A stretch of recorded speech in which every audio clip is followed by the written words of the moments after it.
मंच पर उपस्थित श्रीमान धर्मेंद्र प्रधान जी,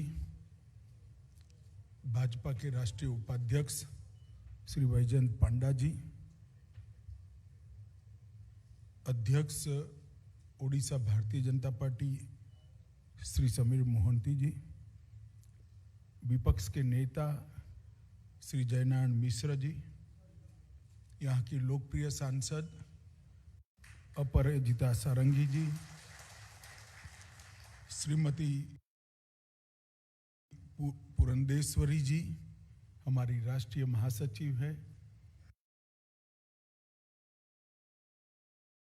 और ओडिशा के संगठन की जिम्मेदारी भी उन्हीं के सर पर है। हमारे सचेतक श्री मोहन चरण मांझी जी, और आज मोदी एट 20 पुस्तक के परिचयात्मक कार्यक्रम में उपस्थित भुवनेश्वर के सभी गणमान्य भाइयों और बहनों को मेरा नमस्कार, प्रणाम। मैं जब भी ओडिशा की भूमि पर आता हूं तो हमेशा मन में एक सुखद शांति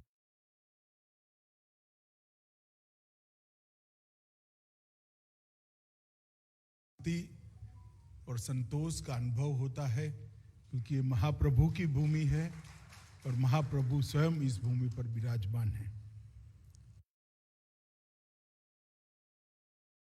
और मैं उस जगह से आता हूं जहां पर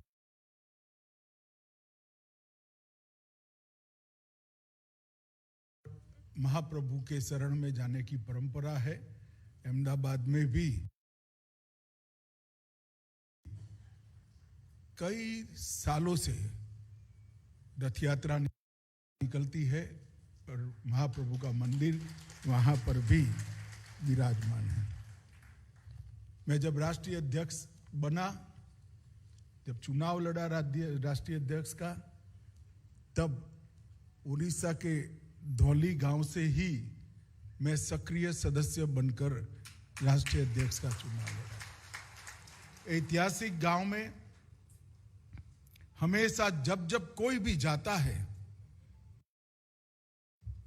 स्वतंत्रता के लिए मर मिटने की, स्वतंत्रता के लिए खत्म हो जाने की भावना कितनी प्रदीप्त और प्रज्वल होती है, इसका अनुभूति होता है। वहीं पर कहने को तो कलिंगवासी पराजय हुए थे,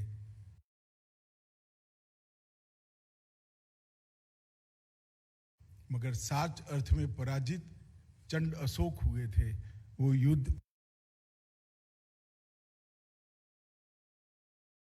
वही भूमि पर लड़ा गया था।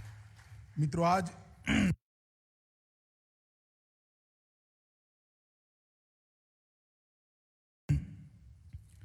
मोदी एट 20 पुस्तक के परिचय हेतु आज हम सब इस सभागार में और इसके नीचे एक सभागार में वर्चुअल मोड से एकत्रित आए हैं।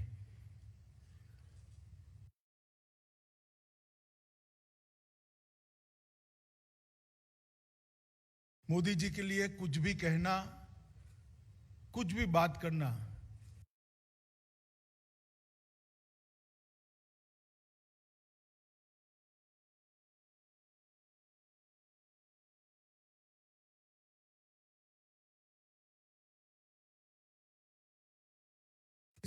पहले गुजरात राज्य और फिर देश को इस महान बनाने के लिए इस देश की समस्या को समूल उखाड़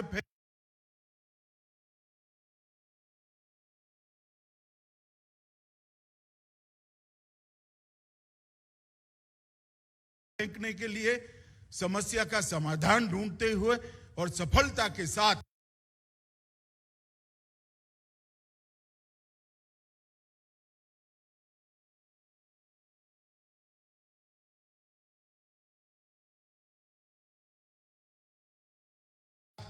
समग्र विश्व के अंदर देश के गौरव को प्रस्थापित करते हुए जो गाथा लिखी गई वो मोदी एट 20 है। मगर कोई मोदी एट 20 को समझना चाहता है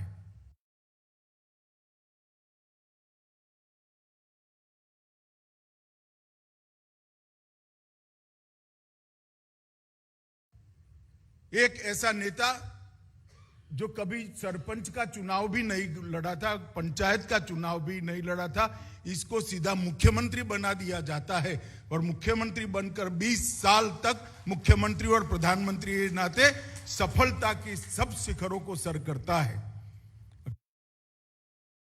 अगर उसको समझना है तो इसके पहले के 30 साल देखना बहुत जरूरी है। 20 साल तो सबने देखे हैं क्योंकि वो एक राज्य के मुख्यमंत्री थे।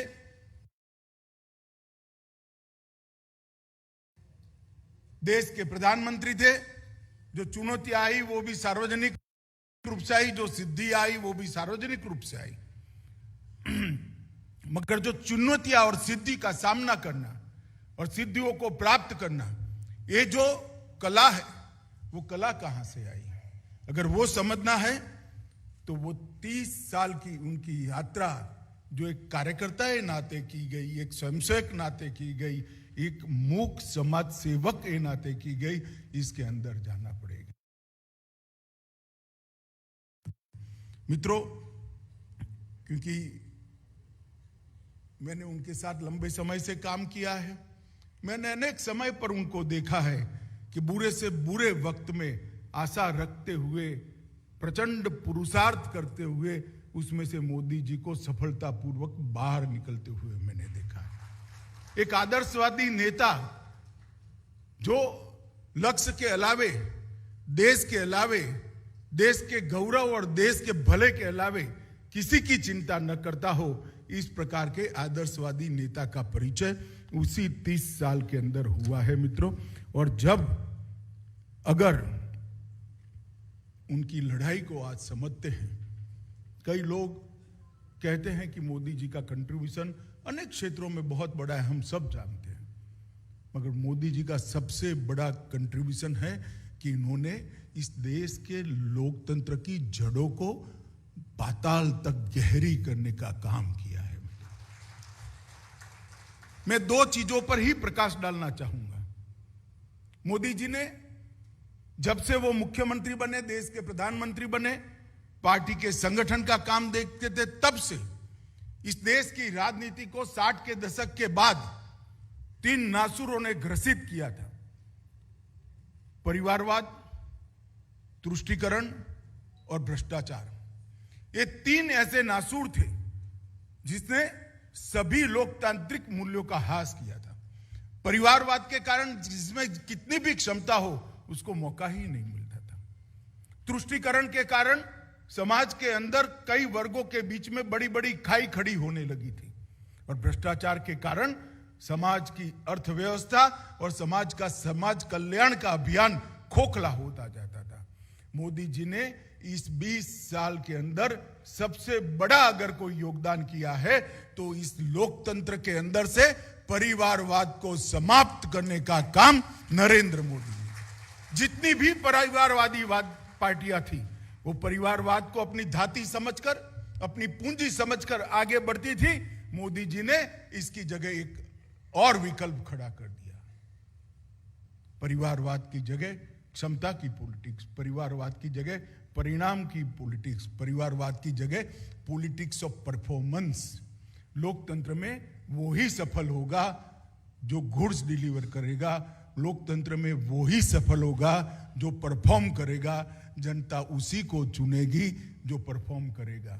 और यूपी के अंदर दूसरी बार चुनकर आना भारतीय जनता पार्टी का 4 चुनाव, 2 लोकसभा के और 2 विधानसभा के, यूपी जैसा राज्य जहां परिवारवाद जड़ कर गया था, गहरा हो गया था, जातिवाद गहरा हो गया था, उस राज्य में पॉलिटिक्स ऑफ परफॉर्मेंस के आधार पर कंटिन्यूअसली 4 विजय सातत्यपूर्ण तरीके से विजय प्राप्त करना, ये बताता है कि इस देश में परिवारवादी पार्टियों की जगह को नरेंद्र मोदी जी का पॉलिटिक्स ऑफ परफॉर्मेंस ने समाप्त कर दिया। और मैं इस मंच से कोई डर के बगैर कह सकता हूं कि जितनी भी परिवारवादी पार्टी आए, या तो उनको बदलना पड़ेगा, उनको बार बार, अगर नहीं बदलते हैं तो बार बार पराजय की तैयारी रखनी पड़ेगी। इस देश की जनता अब परिवारवादी राजनीति को नहीं कर सकती। तुष्टीकरण, एक विशेष वर्ग को विशेष फायदा पहुंचाना, वोट बैंक के रूप में कन्वर्ट करना और लोकतंत्र के सभी को समान अवसर देने के मूल नियम का उच्छेद करते हुए एक विकास की प्रक्रिया को क्षतिग्रस्त कर देना। मित्रों, उन्होंने तुष्टीकरण को भी समाप्त कर दिया। आज नरेंद्र मोदी पर कोई ऐसा आरोप नहीं कर सकता।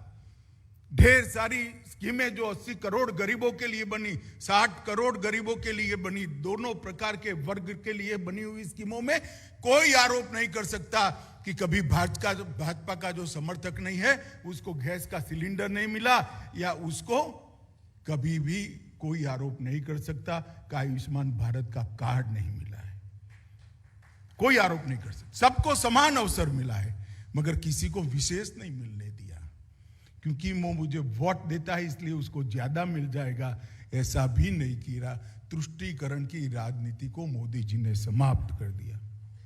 और मोदी जी ने सबसे बड़ा काम किया, इस देश में से भ्रष्टाचार नाम के शब्द पर सबसे बड़ा क्वेश्चन मार्क कर दिया।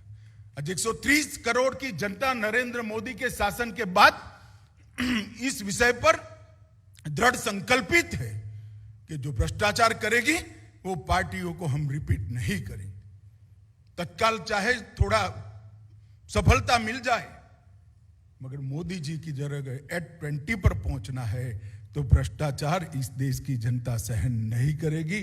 12 लाख करोड़ के घपले घोटाले भ्रष्टाचार करी हुई कांग्रेस के नेतृत्व वाली यूपीए सरकार के बाद मोदी जी आए हैं। 8 साल में हमारे विरोधी भी हम पर भ्रष्टाचार का एक भी आरोप नहीं लगा पाए हैं, एक भी आरोप नहीं लगा।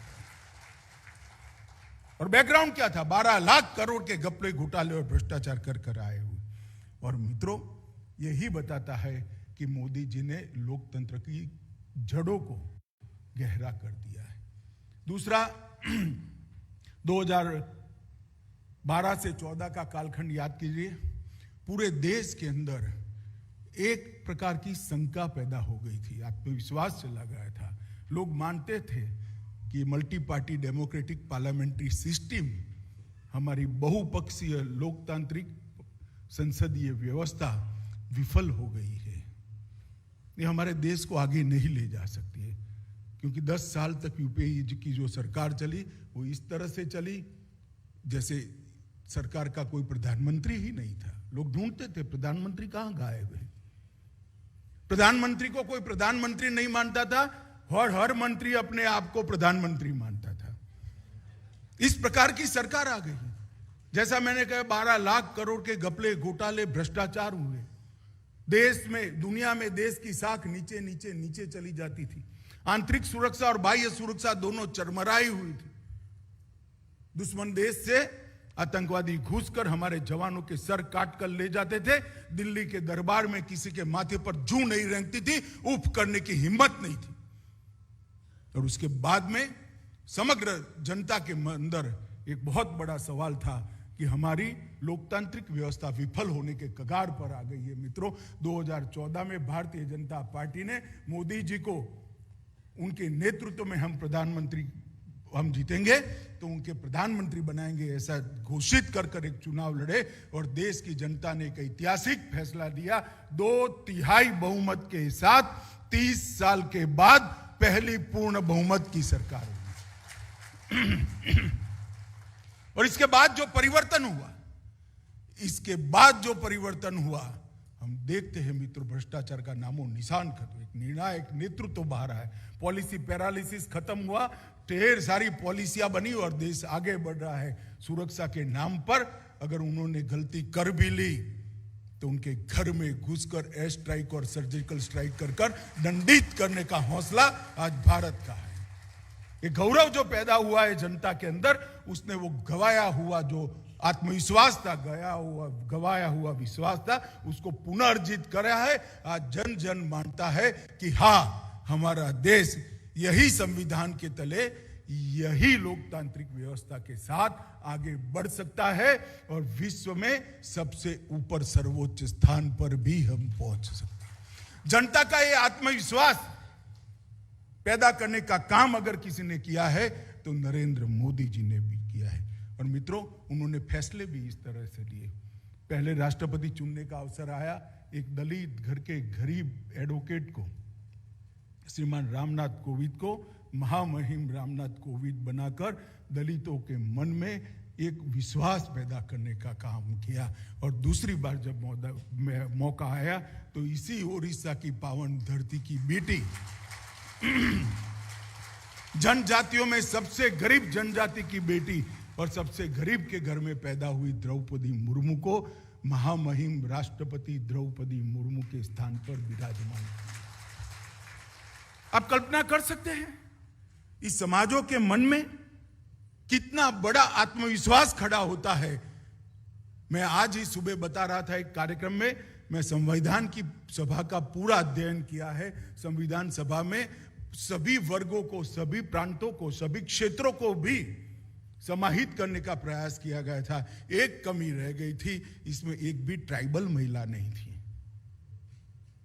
ट्राइबल तो थे परंतु ट्राइबल महिला नहीं थी। आज वही संविधान ने एक दलित, एक गरीब ट्राइबल महिला को देश का राष्ट्रपति चुना है। आज लोगों को साफल्य, संविधान का साफल्य का अनुभव होता है।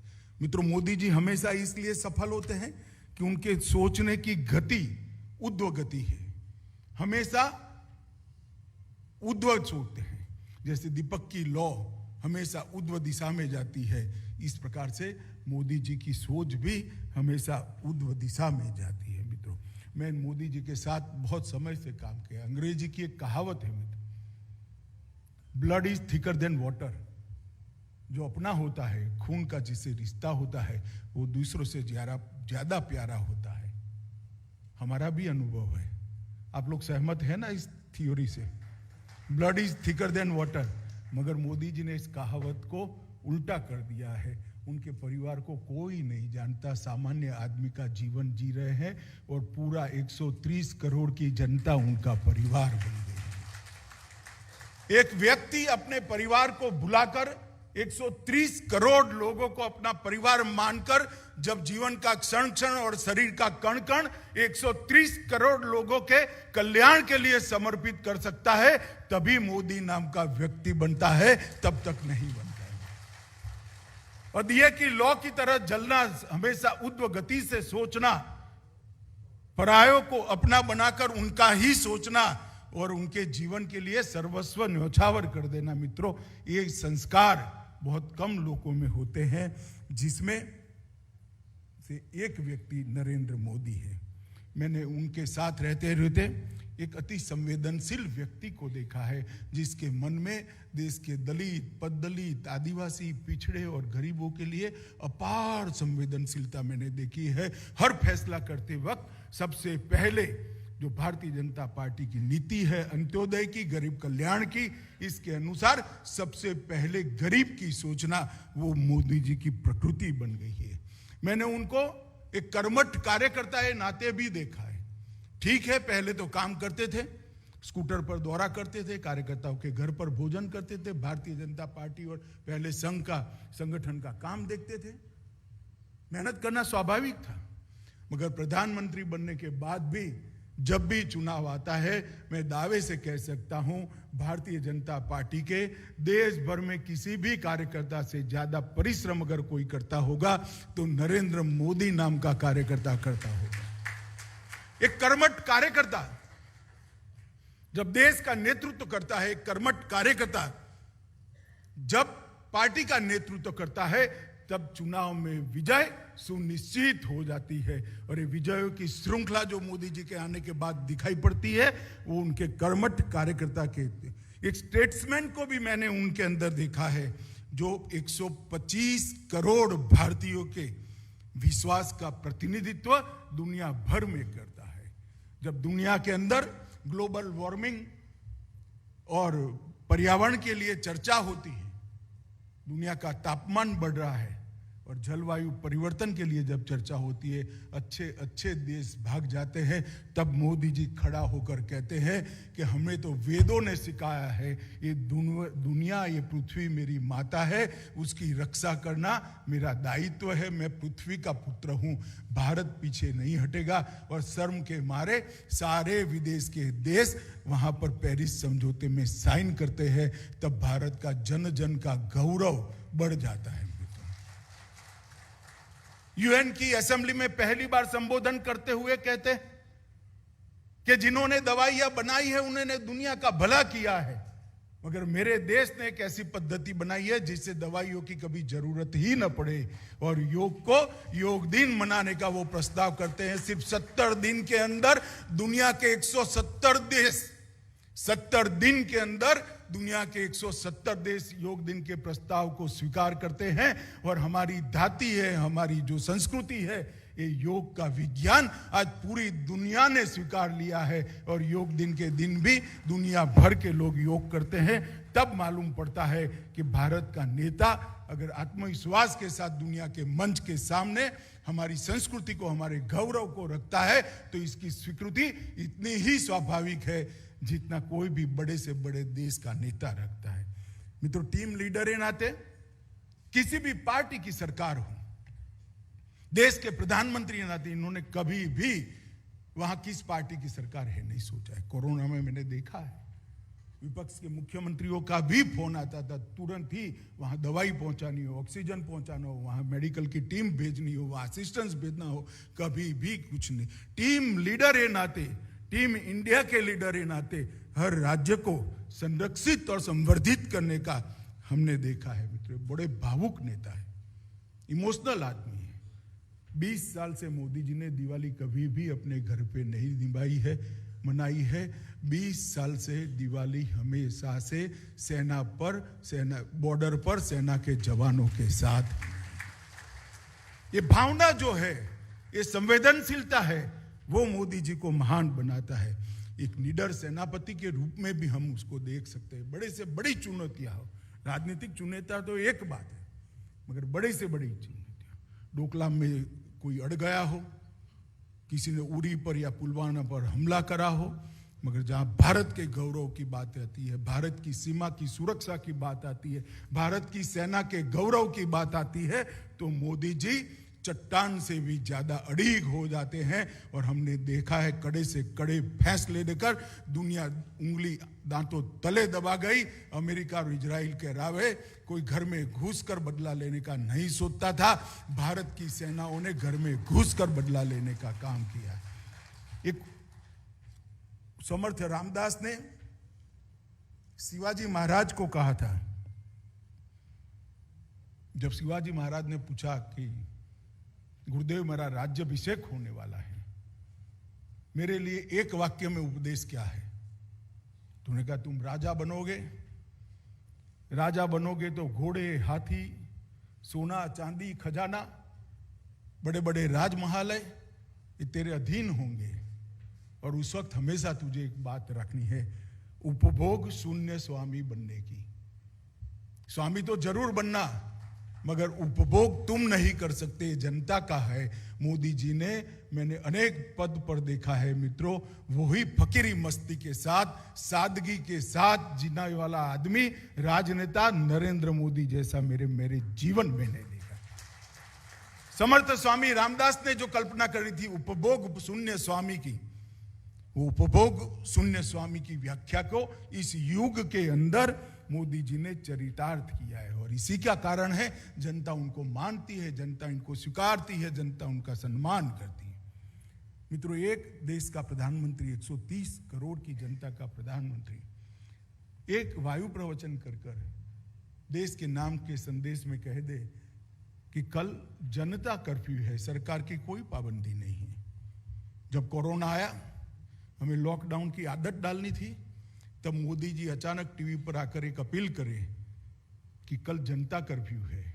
कभी अपील करें कल आपके घर के सामने एक दिया जलाइए, जागृति का दिया जलाइए, कभी थाली बजाकर सम्मान करिए जो सेवा में लगे हैं, कभी फूल बरसाकर उनका सम्मान करिए।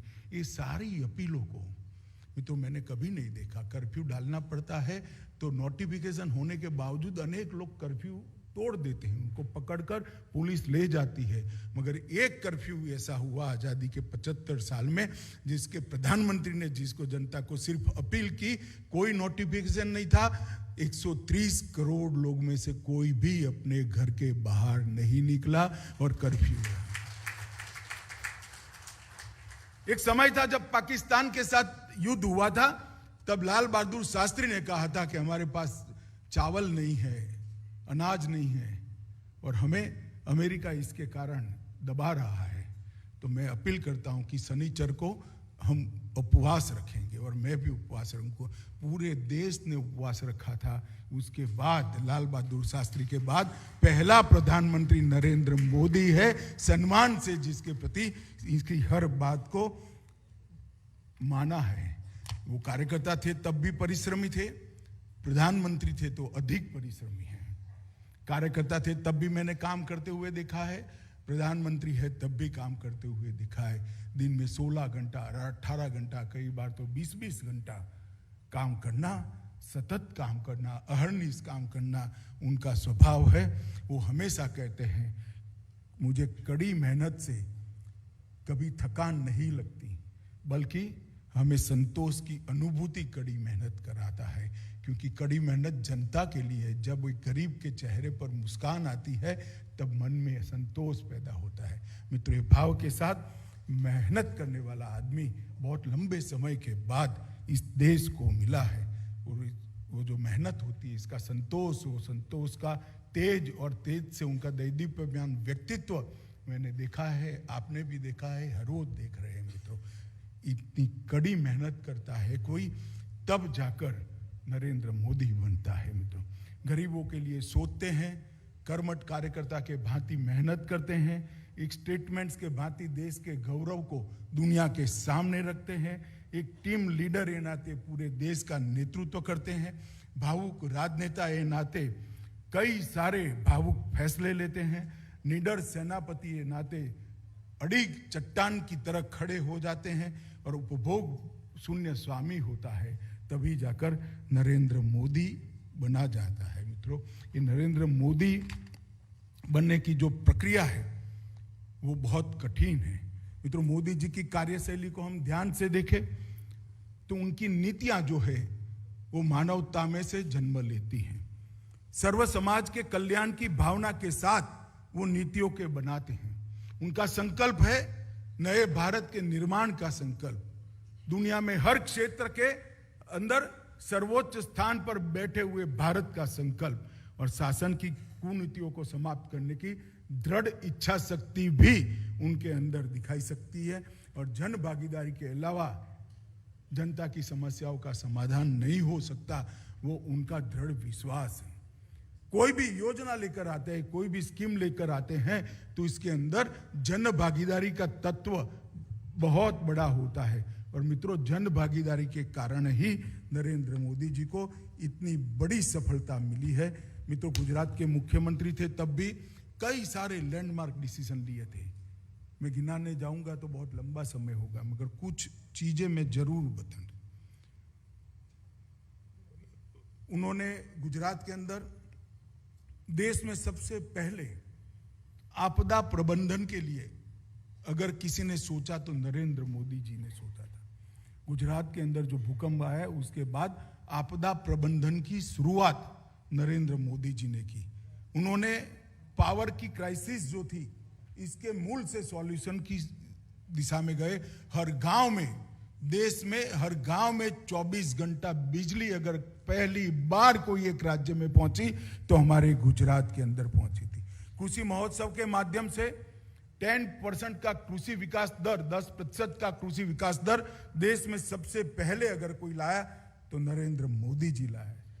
प्राथमिक शिक्षा के अंदर दो चीजें ऐसी है, धर्मेंद्र प्रधान जी यहां बैठे हैं, जो सबसे कठिन मानी जाती थी, drop out ratio and 100% enrolment.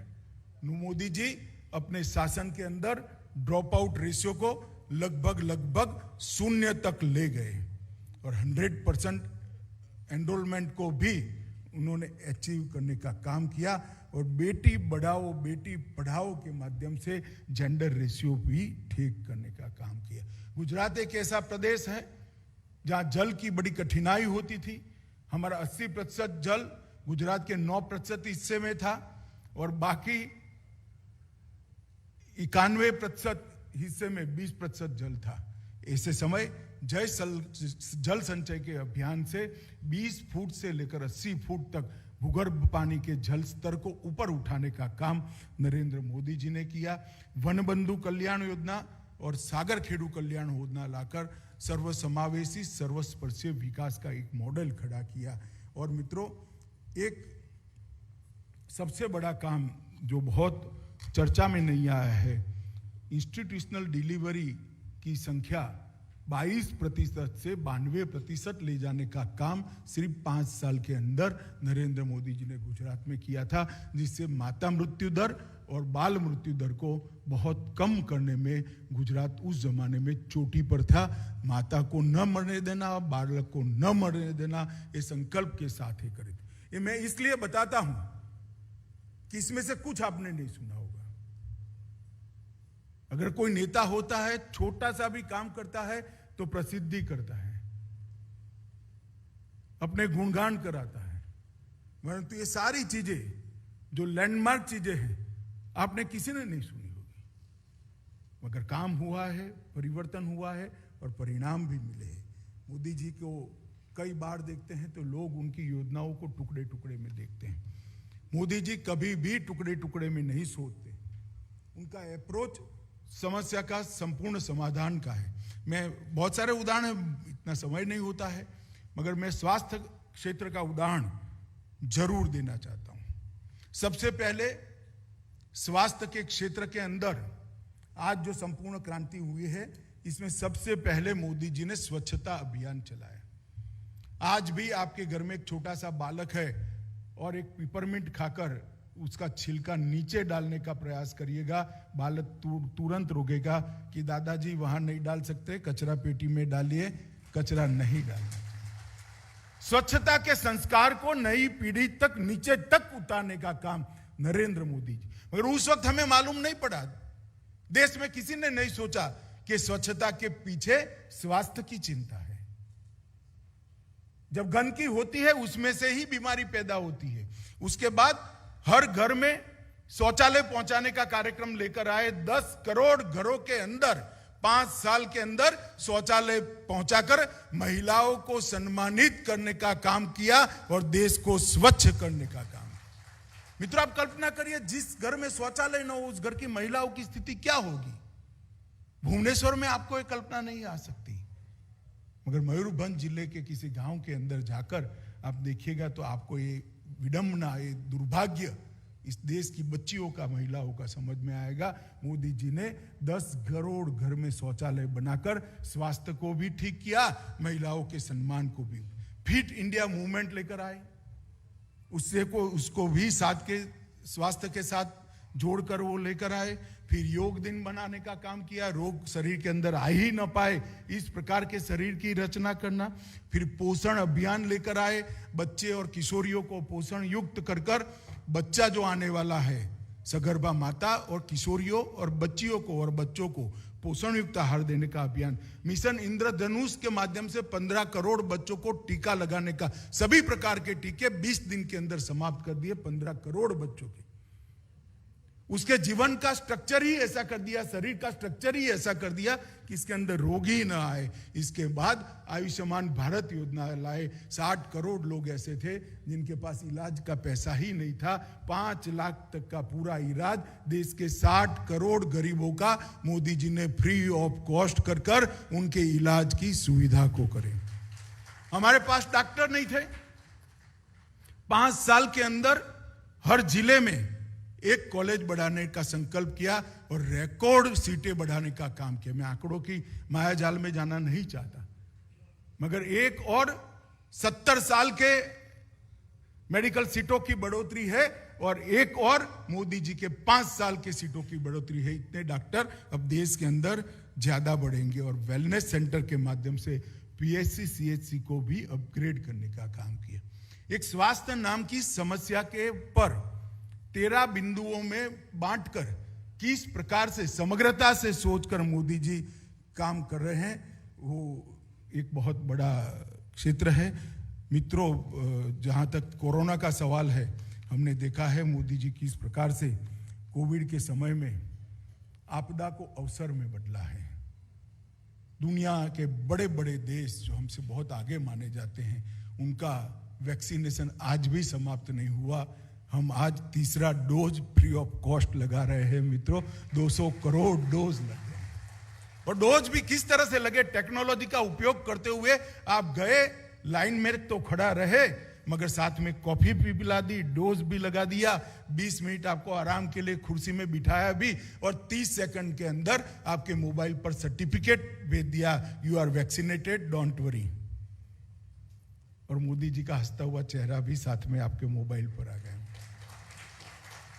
इस प्रकार की व्यवस्था को, अपनी कोविन ऐप को दुनिया के 70 देश स्वीकार कर ले गए हैं और आज भी दुनिया के बड़े बड़े देश में, नाम देना नहीं चाहता, उचित भी नहीं है, मगर वहां 1 साल से वैक्सीन लिए हुए लोगों को विदेश में जाना है तो सर्टिफिकेट के लिए इधर उधर घूमते हैं। हमारा सर्टिफिकेट हमारे मोबाइल के अंदर होता है, दिखाते ही मिल जाता है। और वैक्सीन बनाने में भी दुनिया में बहुत कम देश वैक्सीन बना पाए। जब शुरुआत हुई, सुगबुगाहट हुई कोरोना की, अभी भारत में 3 ही केस आए थे, तब मोदी जी ने पहली मीटिंग वैज्ञानिकों के साथ कर ली थी वैक्सीन बनाने के लिए, अपनी ऑफिस के अंदर इसकी व्यवस्था कर दी थी। और उसी वक्त उन्होंने ढेर सारी नीतियां बनाई और भारत के अंदर इन्वेस्टमेंट का हब बने, भारत मैन्युफैक्चरिंग का हब बने, भारत निर्यात का हब बने। इस दिशा में जाने के लिए ढेर सारे नीतियों को उन्होंने बनाया और परिणाम भी मित्रों लाने का काम नरेंद्र मोदी जी ने किया। पीएलआई स्कीम उसी वक्त आई, कई सारी पॉलिसी इसी वक्त आई और आज विश्व में सबसे ज्यादा विकास दर के साथ आगे बढ़ने वाला हमारा अर्थतंत्र बना है। हमारा निर्यात आजादी के बाद सबसे ज्यादा हुआ है तो 2022 के साल में हुआ है। मित्रों, उन्होंने अनेक सारी धारणाओं को तोड़ने का काम किया है। मैं मेरी पार्टी की बात जरूर करना चाहूंगा। हमारी पार्टी को हिंदी भाषी क्षेत्र की पार्टी कहते थे। आज पूरा north east Bharatiya Janata party जीती है। गुजरात भी हिंदी भाषी नहीं, वहां पर भी भाजपा की सरकार है। कर्नाटक में भी भाजपा की सरकार है, महाराष्ट्र में भी भारतीय जनता पार्टी की सरकार है और उड़ीसा में भी बनने वाली है। उन्होंने सभी भ्रांतियों को तोड़ने का काम किया और मित्रों, उन्होंने कहा था, हमारी पार्टी पर थप्पा लगाए थे कि व्यापारियों की पार्टी है, बनियों की पार्टी। आज सबसे ज्यादा दलित सांसद अगर किसी एक पार्टी के साथ है तो भारतीय जनता पार्टी के साथ। सबसे ज्यादा ट्राइबल सांसद अगर किसी एक पार्टी के पास है तो भारतीय जनता पार्टी। और सबसे ज्यादा पिछड़ा समाज के 27 मंत्री किसी भी प्रधानमंत्री की मंत्रिमंडल में बने हैं तो नरेंद्र मोदी के मंत्रिमंडल के अंदर। कई प्रकार की अवधारणाओं को उन्होंने तोड़ने का काम किया है और कई सारे बड़े बड़े फैसले किए हैं। मित्रों, 5 अगस्त अभी गया है। 5 अगस्त के दिन पूरा देश और हम सब भारतीय जनता पार्टी के कार्यकर्ता तो नारे लगाते लगाते गले सूख गए थे, जहां हुए बलिदान मुखर्जी वो कश्मीर हमारा है। पूरा देश ये मानता था कि धारा 370 जब तक है, कश्मीर का भारत के साथ स्थायी जुड़ाव नहीं है। और सपना सा लगता था इस देश में 370 और 35 ए को कोई उठा निकाल सकता है। 5 अगस्त की सुबह ही एक दिन अचानक फैसला हुआ और मोदी जी के नेतृत्व में धारा 370 और 35 से उखाड़ कर फेंक दिए गए। कुछ लोग चैलेंज देखते थे, खून की नदियां बह जाएगी, हजारों हजारों लोग मर जाएंगे। खून की नदियां छोड़िए, कंकर डालने की किसी की हिम्मत नहीं हुई साहब। कंकर डालने के आज कश्मीर विकास के रास्ते पर आगे बढ़ गया है। वहां पंचायत के चुनाव भी हो गए, वहां लोकतंत्र नीचे तक अपनी जड़ें डालने का प्रयास कर रहा है। राम जन्मभूमि का मसला 550 साल से करोड़ों लोगों के सम्मान का एक बिंदु था कि जहां राम भगवान का जन्म हुआ था वहां भव्य मंदिर होना चाहिए। करोड़ों लोगों की आस्था जुड़ी थी। लोग कहते थे रक्तपात हो जाएगा, ये हो जाएगा, वो हो जाएगा। शांतिपूर्ण संवैधानिक तरीके से 5 अगस्त के दिन ही मोदी जी ने श्री राम जन्मभूमि का शिलान्यास कर दिया और आज मंदिर बनना शुरू किया। ये दृढ़ संकल्प जब होता है समस्याओं के समाधान का तो रास्ते अपने आप निकल आते हैं। मोदी जी जहां जहां गए वहां विजय गया है। मैं इसलिए कहता हूं मित्रों, 87 से 95 मोदी जी मुख्यमंत्री नहीं थे, मगर 87 से 95 के कालखंड को मैं भूल नहीं सकता। भारतीय जनता पार्टी तीसरे नंबर की पार्टी थी। 87 से 95 में भारतीय जनता पार्टी ने वहां सरकार बना दी। मोदी जी वहां के जनरल सेक्रेटरी थे हमारे भारतीय जनता पार्टी के। उनके संगठनात्मक नेतृत्व में पार्टी के संगठन को गांव गांव तक ले जाने का काम किया। 90 के दशक में 95 के बाद मोदी जी हिमाचल, हरियाणा और पंजाब आए, कश्मीर भी मिला। यहां पर कभी सरकारें नहीं बनती थी। हिमाचल, हरियाणा सब जगह सरकार और पंजाब तीनों जगह मोदी जी के ही कालखंड में सरकार बनी और 2001 से गुजरात के मुख्यमंत्री बने। तब से गुजरात ने पराजय का मुंह नहीं दिखाया और 2014 में देश के प्रधानमंत्री बने। 24 में भी 2/3 बहुमत के साथ विजय निश्चित। मोदी जी जहां जहां गए विजय का भारतीय जनता पार्टी ने वर्ण किया है और हमारे देश की इकोनॉमी को भी एक अर्थशास्त्री प्रधानमंत्री जब जाकर एक कार्यकर्ता प्रधानमंत्री आया, काम करने वाला प्रधानमंत्री आया, तब लोग क्वेश्चन मार्क खड़े करते थे, इकोनॉमी का क्या होगा। बड़ी विनम्रता के साथ मैं बताना चाहता हूं, दुनिया में सबसे तेजी के साथ 7.2% के वृद्धि दर के साथ बढ़ने वाली अर्थव्यवस्था भारत की अर्थव्यवस्था है। जीएसटी का संग्रह सर्वाधिक रिकॉर्ड तोड़कर आज बाहर है। सर्वाधिक निर्यात 2022 में $421 बिलियन का भारत ने करा है। सबसे ज्यादा सेवा का निर्यात, सर्विसेज का निर्यात $254 बिलियन का भारत ने किया है। वर्ष 2022 में अब तक का सर्वाधिक फॉरेन डायरेक्ट इन्वेस्टमेंट $83 बिलियन का आया है और ईज ऑफ डूइंग बिजनेस की तालिका में भी हम 63वें स्थान पर आए हैं। पहले 170वें स्थान पर अंतिम पायदान पर थे। मित्रों, ये सारे परिवर्तन मोदी जी ने करे हैं।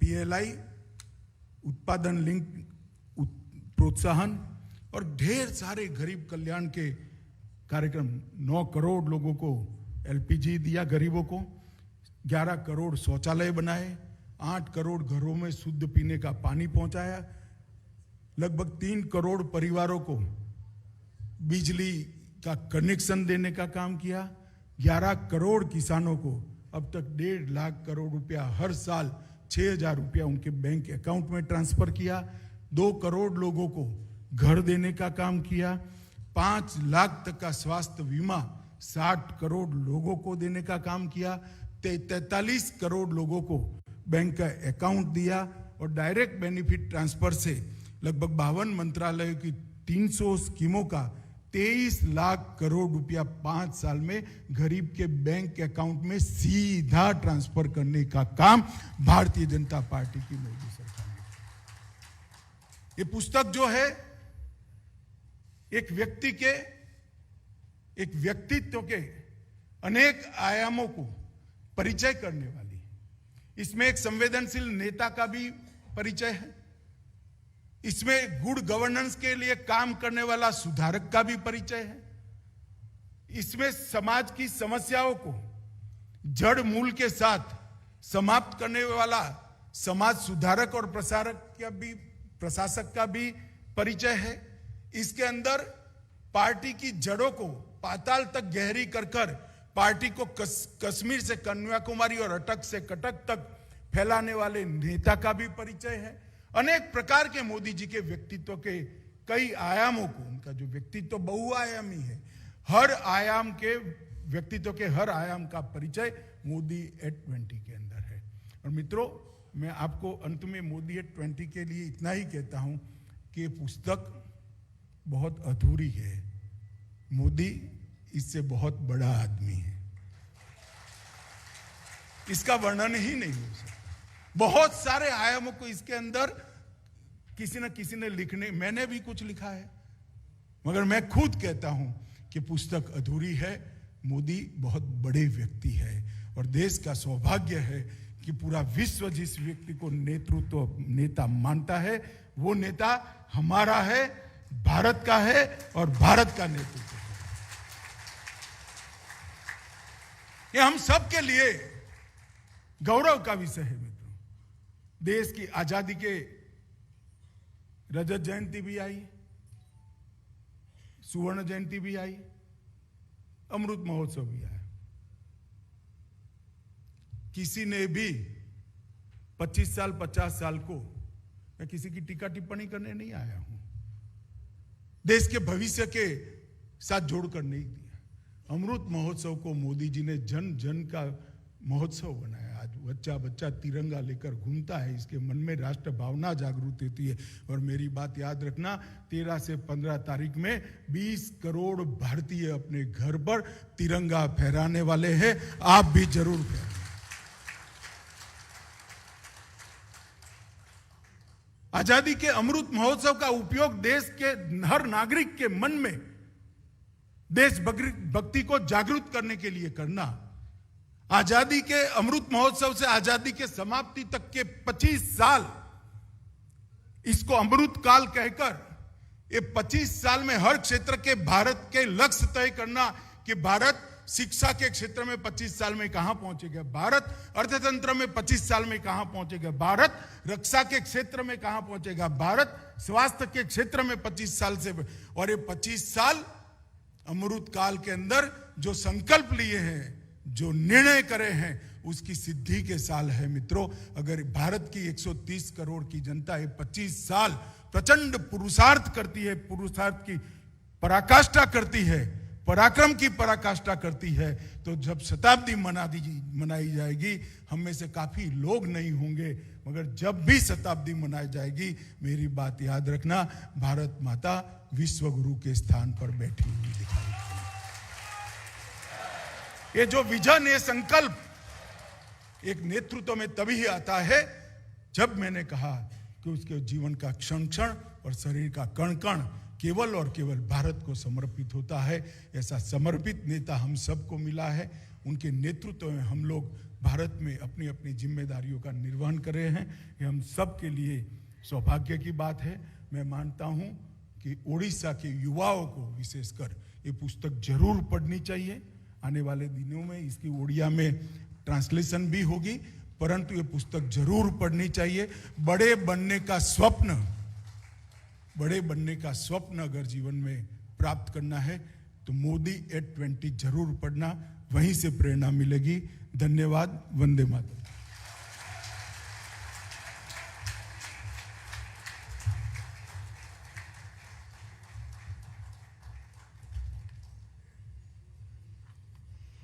धन्यवाद